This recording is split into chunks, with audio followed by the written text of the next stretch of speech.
अपनात्मा एक समय एक नगर के बाहर दो साधक साधना किया करते थे। एक तो 40 वर्ष से लगा हुआ था, दाढ़ी बड़ी हुई थी, बड़ा देखने में ऐसा महापुरुष दिखाई दे था। और एक 4 वर्ष से ही साधना करनी प्रारंभ की थी दूसरे ने, और उन दोनों के पास देवदूत आता था और उनके पास बैठकर घंटों भगवान की चर्चा दोनों से ही करके जाता था। एक दूसरे साइड में था नगर के, एक ईस्ट में एक वेस्ट में। तो दोनों बड़े प्रसन्न होते थे, भगवान की चर्चा सुना करते थे। एक दिन भगवान के सामने देवदूत ने कहा कि प्रभु, आपके 2 भक्त उस नगर में एक विशेष आपके ऊपर विश्वास करते हैं, आपकी बड़ी भक्ति करते हैं, आपके ऊपर आरूढ़ हैं, कुर्बान हैं। तो परमात्मा ने कहा कि भगवान ने कहा कि उनमें से एक भक्त है, ये दूसरा भक्त नहीं है, वो तो वैसे ढोंग कर रहा है। तो देवदूत ने कहा कि वो भक्त होगा जो 40 वर्ष से आपके ऊपर कुर्बान है। भगवान ने कहा कि नहीं, जो 4 वर्ष से लगा है ना, वो है भक्त। अब ये देवदूत का बात गले उतरे नहीं कि वो 4 साल से लगा रहे, 40 वर्ष से मालिक के नाम पर बैठा है, सब कुछ घर त्याग रखा है। तो भगवान ने उसके मन की वृत्ति जानकर कहा कि देवदूत, क्या मेरी बात पर विश्वास नहीं हुआ? देवदूत कहने लगा, जी भगवान, आपकी बात पर अविश्वास हो ये तो हो ही नहीं सकता, लेकिन मेरी बुद्धि संकीर्ण है, या मेरा गला उतरती कोई ना।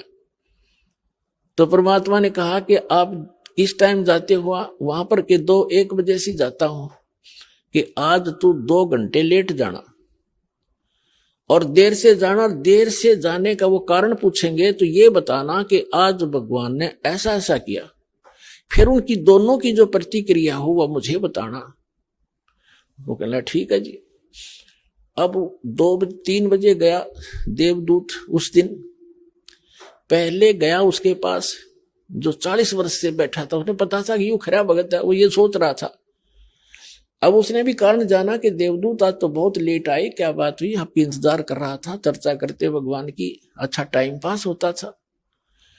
देवदूत ने कहा कि हे भक्त, आज के बताऊं, बस पूछे मत, आज तो मेरा कलेजा पकड़ा गया। आज भगवान ने ऐसी अनहोनी कर दी। 1 बजे उन्होंने कैसी अनहोनी करनी थी वो देखना था, उसको देख कर आया मैं। तो देवदूत ने पूछा, भी ऐसा क्या कर दिया भगवान ने? कि परमात्मा ने सुई के नाके में जिसमें धागा डाला रहे उसमें हाथी निकाल दिया। तो वो न्यू कहो 40 साल का भगत है, न्यू बोला इसी झूठ बोल किसी का जच जा है, और आगे मत बताइए बात किसी का। ये कभी हो सकता है सुई के नौके में हाथी निकल जाए? अब देवदूत का बात याद आई भगवान की, तो डांगर बैठे है, बता जब इसे इतना विश्वास नहीं, भगवान क्या नहीं कर सकता, खाक भक्ति कराएगा। तब उसकी दिमाग का शकरू से सीधे हुए देवदूत के भगवान ठीक कह रहा था। फिर गया वो दूसरे के पास। अब उसके मन में ये थी कि दूसरा तो और भी गलत बोल लेगा, जो 4 वर्ष से लगा हुआ था। अब उसके पास जाकर बैठ गया। उसने भी पूछना ही था कि देवदूत बहुत लेट आए, क्या बात हुई, कुशल तो हो?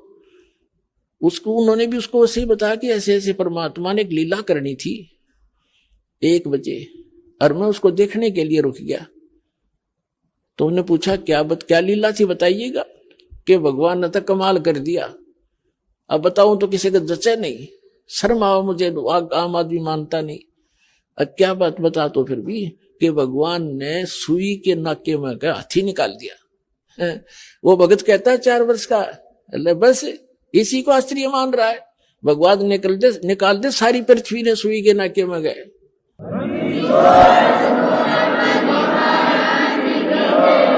तो देवदूत ने सीने से लगा लिया उस भगत को कि धन है तेरे माता पिता जिनसे जन्म हुआ, भगत होती सा हो।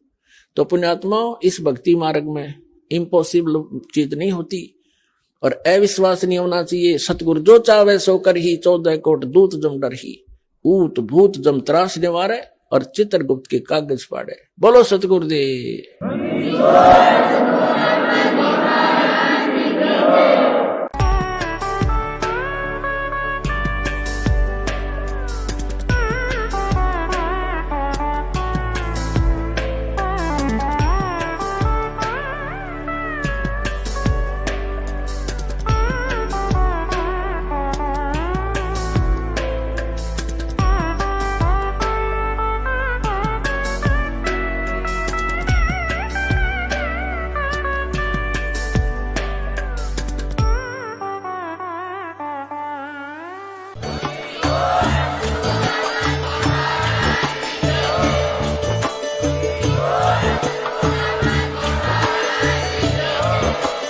आप सुन रहे थे जगत गुरु तत्वदर्शी संत रामपाल जी महाराज जी के मंगल प्रवचन। अधिक जानकारी के लिए विजिट कीजिए हमारी वेबसाइट www.jagatgururampalji.org। संत रामपाल जी महाराज जी के शुभ आशीर्वाद से पूरे विश्व भर में 500 से भी ज्यादा नाम दीक्षा केंद्र हैं, जिन पर संत रामपाल जी महाराज जी द्वारा ऑनलाइन निशुल्क नाम दीक्षा दी जा रही है। अपने नजदीकी नाम दीक्षा केंद्र का पता करने के लिए संपर्क करें 8222880541।